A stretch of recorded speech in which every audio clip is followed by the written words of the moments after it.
It was a day that seemed like any other, or at least it appeared that way at first. The air in the courtroom was thick with tension as the spectators waited for the arrival of one of the most infamous figures in American history, Donald Trump. Whispers and murmurs filled the room as reporters scribbled notes and cameras flashed like 1,000 fireflies in the dark. But it wasn't the usual political drama or courtroom spectacle that brought Trump here today. No. This time the defendant wasn't a politician or a business tycoon, but an unlikely and, at first glance, bizarre claimant. A horse. Yes, you heard that right. A horse had filed a case against Donald Trump. The horse, a majestic creature with a glossy black coat, stood tall at the front of the room, its eyes gleaming with fury and sorrow. It was accompanied by its lawyer, a seasoned advocate whose name was unknown to the public, but whose face conveyed a sense of gravity. The court had never seen anything like this. Trump, looking as unbothered as ever, strode into the room, his steps deliberate, his face set in that familiar, steely expression. He took his seat at the defendant's table, adjusting his tie and waiting for the proceedings to begin. The judge, an elderly man with glasses perched on the tip of his nose, banged his gavel. "We will now hear from the plaintiff," he said, his voice booming in the hushed room. The horse's lawyer stood up, holding a thick file of papers. He addressed the court with a voice full of conviction. "Your Honor, ladies and gentlemen of the jury, today you will hear the heartbreaking story of a creature who, though often regarded as just an animal, is as capable of love, grief, and pain as any human. This horse has lost his family, his wife, his baby, and indeed his very soul, and it is all because of the actions of Donald Trump."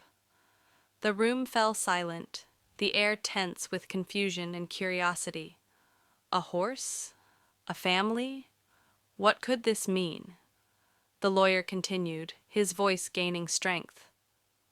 This creature was a part of a family that worked for Mr. Trump for many years. They were a symbol of loyalty and trust. They worked as part of Mr. Trump's security team, patrolling his estate, ensuring his safety. The horse's wife, a gentle mare named Willow, and their baby, a foal named Spark, were also involved in this operation. They lived on Trump's sprawling estate, cared for and watched over by Mr. Trump's security detail. There was a collective intake of breath from the spectators. The idea of a horse working in security was absurd, and yet it had become all too real. The lawyer paused, letting the weight of his words sink in. Then, with a sharp intake of breath, he said the words that would haunt the courtroom for years to come. It was on one fateful night that the horse's family was destroyed. A bodyguard employed by Mr. Trump, an individual whose loyalty was unquestionable, made a deadly mistake. In a moment of confusion, in the heat of a confrontation, the bodyguard took the lives of the horse's wife and baby.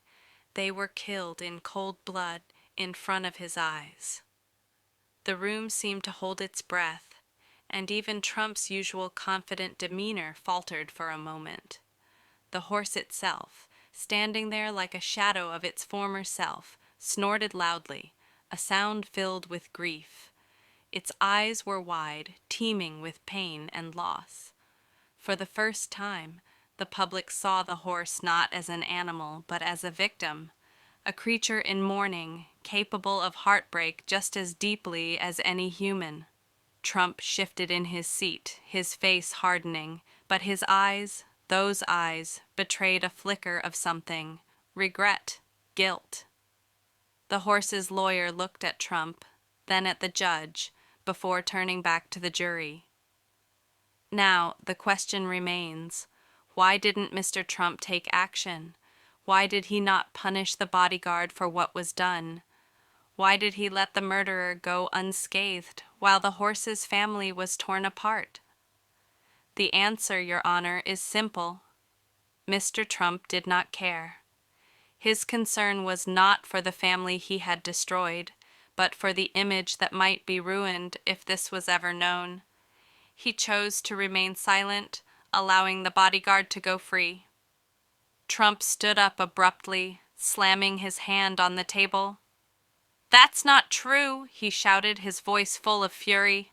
"I had nothing to do with it. The bodyguard acted on his own." The room was stunned by his outburst, but the lawyer was unfazed. He continued, his tone cutting through the tension like a blade. "It's true, Mr. Trump," the lawyer said, his voice quiet now but no less powerful. "You may not have pulled the trigger, but you let this tragedy go unanswered. You allowed this innocent creature to suffer without so much as an apology. You let a mother and child die because you didn't want your precious reputation to be tarnished. You never cared." There was a long silence. Then the horse, as if to speak its own truth, whinnied loudly, a cry that seemed to pierce the very air in the courtroom. The sound was so filled with grief, so raw and real, that it made even the most hardened heart soften. Trump turned away, his jaw clenched tightly, as if he was trying to block out the pain in the horse's cry. But deep down, he knew what the horse was saying. He had failed. He had failed not just as a businessman or a president, but as a man with any shred of decency. And then, in a moment of searing clarity, Trump understood. He turned back to the horse, his face twisted with guilt and anger. "You want justice?" Trump asked coldly, his voice barely a whisper. "Then you will have it." With a sudden, horrifying motion, Trump reached into his coat pocket and pulled out a concealed weapon. The bodyguards in the courtroom reacted instantly, but it was too late. In one swift, terrible moment, Trump shot the remaining guards, the very men who had protected him all these years. The courtroom erupted into chaos, but as the dust settled, there was only silence. The horse stood there, unmoving, as if waiting for something, a reckoning perhaps. The sound of its mournful whinny filled the room, louder now, echoing in the hearts of everyone who had witnessed this surreal and tragic scene. In the end, the horse had done what no man or woman had dared to do. It had forced Donald Trump to face the consequences of his indifference. The loss of his own guards was a small price to pay compared to the pain that had been inflicted on the horse's soul. As the courtroom doors closed behind them, the horse stood tall, no longer just a beast of burden, but a symbol of unyielding grief and the quest for justice, a justice that could never be returned, but would live on in the hearts of those who had witnessed its tragic story. And so, the horse's case was not just a lawsuit. It was a reminder that even the most powerful must one day answer for their actions. And maybe, just maybe, that was all the horse had ever wanted.